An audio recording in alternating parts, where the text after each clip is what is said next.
दुश्मनवा के बेटा होली में मजा लेता। दुश्मनवा के बेटा होली में मजा लेता। जहाँ पोते के ना रंग वहाँ पोत गइल बा। अरे वोट के भतार भांग लोट गइल बा। वोट के भतार भांग लोट गइल बा।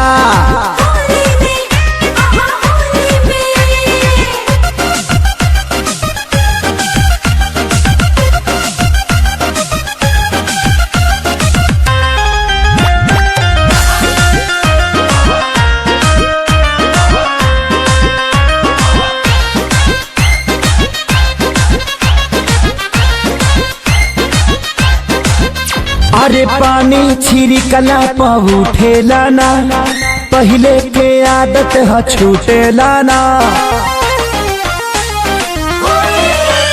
हाँ पानी छिड़कला पर उठेला ना, पहले के आदत है छूटेला ना। जब से चढ़ल फागुन होशियार भइल बा, सगरो शराबी के सरदार भइल बा। केस लिखावे ला देवरा तो कोट गइल बा।